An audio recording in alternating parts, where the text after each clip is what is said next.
오늘은 마태복음 2장 13절에서 18절을 보겠습니다. 라헬의 통곡. 모세를 애굽으로 보내어 바로의 노예로 있는 이스라엘 백성을 약속대로 구원한 것처럼 사단의 노예로 있는 자신의 백성을 구원하시기 위하여 아기 예수를 데리고 애굽으로 내려갔다고 말하고 있는데, 메시아를 보내주셔서 천하 만민을 구원하시기 위하여 하나님은 예수님을 이 땅에 보내셨다고 마태는 말하고 있는 것입니다. 이때 헤롯은 그때를 기준하여 2살 아래의 아기를 모두 죽이는데, 그 모습을 보고 라헬이 라마에서 크게 통곡하였다고 말합니다. 본문 16절에서 18절을 보면 마태복음 2장 16절, 이에 헤롯이 박사들에게 속은 줄 알고 심히 노하여 사람을 보내어 베들레헴과 그 모든 지경 안에 있는 산의 아이를 박사들에게 자세히 알아본 그때를 기준하여 2살부터 그 아래로 다 죽이니, 마태복음 2장 17절, 이에 선지자 예레미야를 통하여 말씀하신 바, 마태복음 2장 18절, 라마에서 슬퍼하며 크게 통곡하는 소리가 들리니 라헬이 그 자식을 위하여 애곡하는 것이라. 그가 자식이 없으므로 위로받기를 거절하였도다 함이 이루어졌느니라. 라마에서 크게 통곡하는 소리가 들리는데, 라헬이 자식이 없어 애곡하는 소리라는 것입니다. 예수님은 베들레헴에서 태어났고 헤롯이 베들레헴과 그 모든 곳에 2살부터 그 아래의 아기를 죽이는데, 라마에서 라헬이 통곡하는 소리가 들렸다는 것입니다. 베들레헴은 예루살렘 남쪽에 위치해 있고 예루살렘 북쪽에 베델이 있고, 베델과 예루살렘 사이 예루살렘 근처에 라마가 있고, 참고로 세겜은 베델 북쪽에 위치하고 있고 헤브론은 베들레헴 남쪽에 있습니다. 예레미야는 바벨론 포로에 끌려가는 이스라엘 백성을 보고 라헬이 통곡했다고 말하는데, 이 말씀을 마태가 인용한 것입니다. 예레미야 31장 15절, 라헬의 애곡과 여호와의 위로. 여호와께서 이같이 말씀하시니라. 라마에서 슬퍼하며 통곡하는 소리가 들리니 라헬이 그 자식 때문에 애곡하는 것이라. 그가 자식이 없어져서 위로받기를 거절하는도다. 이 말씀에 대하여 알아보기 전에 라헬은 어떤 여자인가 먼저 알아보겠습니다. 라헬은 야곱이 무척 사랑한 여자입니다. 야곱은 라헬 언니 레아를 통하여 6자녀를 낳았지만 라헬에게는 자녀가 없었습니다. 라헬은 야곱의 사랑을 듬뿍 받았지만 자녀가 없으므로 스스로의 마음에 많은 슬픔에 잠겨 살았을 것입니다. 그 마음을 알 수 있는 것이 합판체 사건인데, 레아의 아들 르우벤이 어머니 레아를 위하여 구해온 합판체를 자신에게 달라는 라헬의 모습을 보면 자녀가 없어 슬퍼했던 라헬의 모습을 엿볼 수 있습니다. 그 후 하나님은 라헬을 생각하사 자녀를 주시는데 요셉을 낳게 하셨고, 11명의 아들을 얻은 야곱과 가족은 베델로 돌아오게 되는데, 야곱이 에서를 피하여 세겜에 갔다가 디나 사건을 통하여 하나님의 집인 베델로 올라가 베델에서 제단을 쌓고 아버지 이삭이 있는 헤브론으로 돌아오는 길에 라헬이 죽게 됩니다. 창세기 35장 16절에서 19절을 보면, 창세기 35장 16절, 라헬이 상고로 죽다. 그들이 베델에서 길을 떠나 에브랏에 이르기까지 얼마간 거리를 둔 곳에서 라헬이 해산하게 되어 심히 고생하여. 창세기 35장 17절, 그가 난산할 즈음에 산파가 그에게 이르되 두려워하지 말라, 지금 내가 또 등남하느니라 하매. 창세기 35장 18절, 그가 죽게 되어 그의 혼이 떠나려 할 때에 아들의 이름을 베논이라 불렀으나 그의 아버지는 그를 베냐민이라 불렀더라.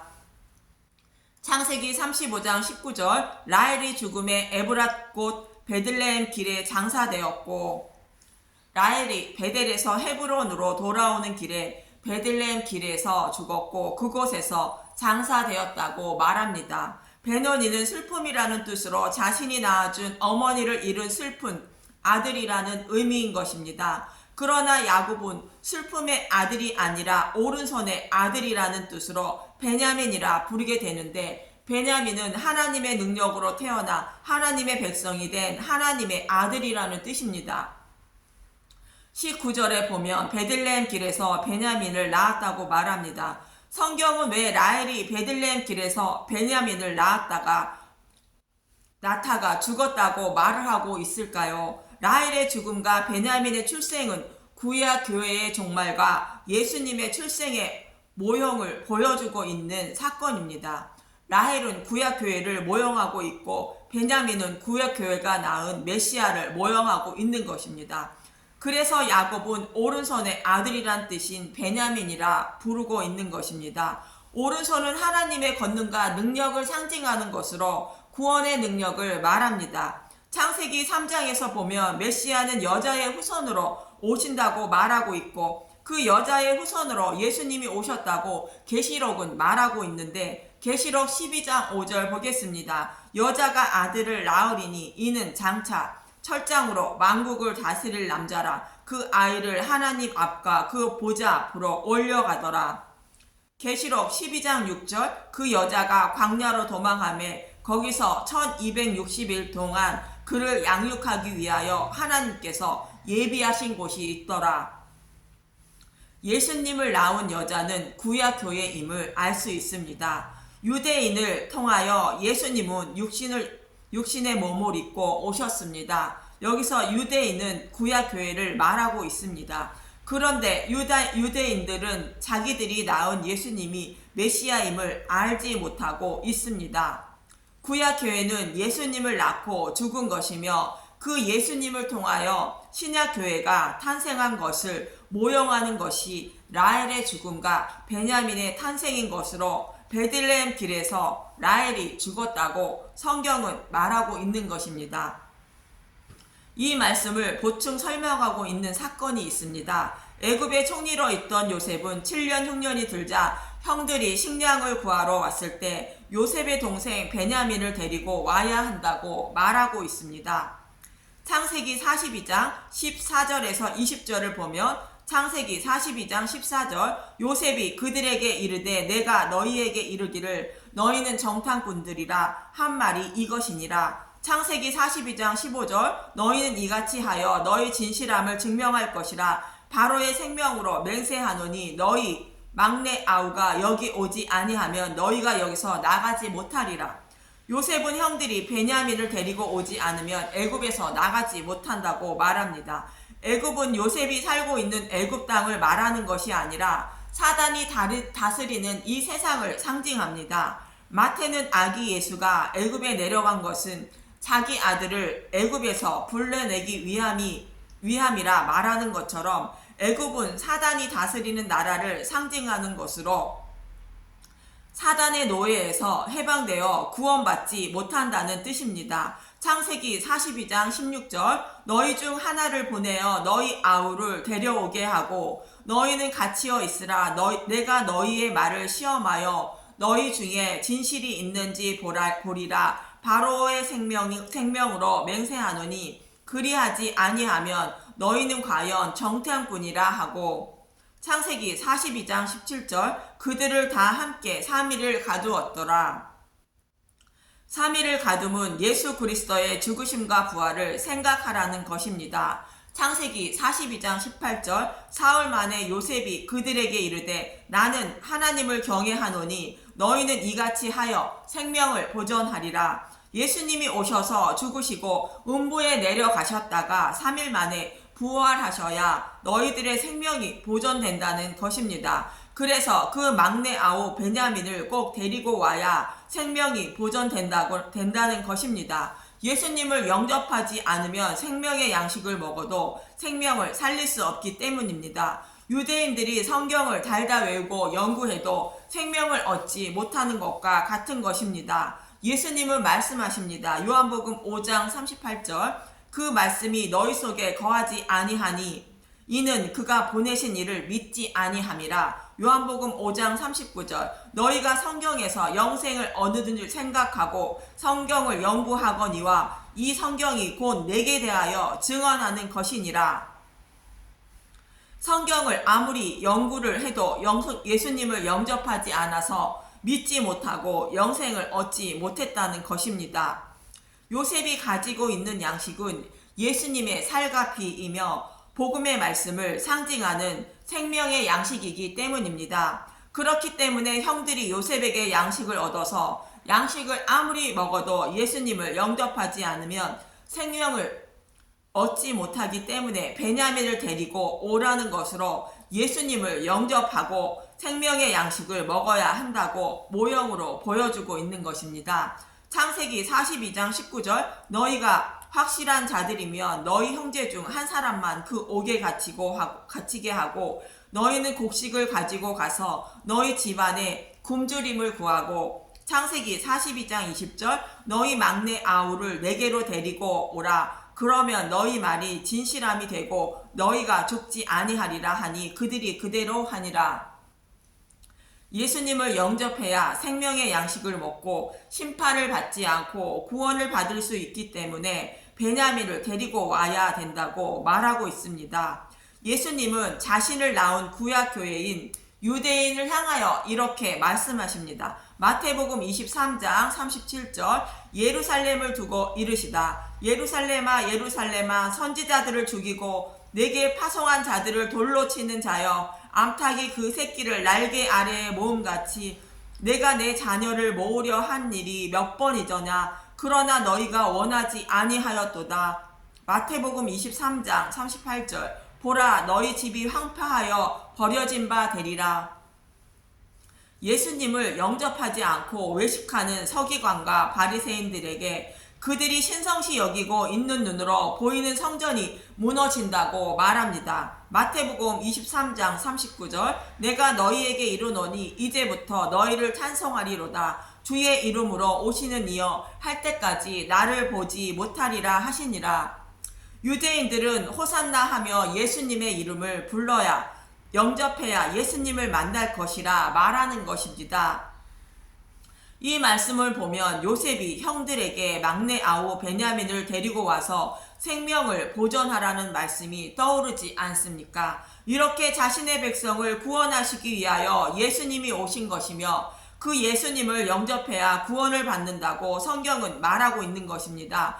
그렇다면 예레미야서에 라마에서 통곡하는 소리는 무엇일까? 예수께로 돌아오라는 말씀을 어긴 유다 백성들을 하나님은 결국 바벨론 포로에 넘겨주게 됩니다. 그런데 정해진 기간 동안만 포로에 끌려가 살게 하시고 그들을 돌아오게 하신다는 것입니다. 예레미야 29장 10절 여호와께서 이와 같이 말씀하시니라. 바벨론에서 70년이 차면 내가 너희를 돌보고 나의 선한 말을 너희에게 성취하여 너희를 이곳으로 돌아오게 하리라. 예레미야 29장 11절 여호와의 말씀이니라. 너희를 향한 나의 생각을 내가 아나니 평안이요 재앙이 아니니라. 너희에게 미래와 희망을 주는 것이니라.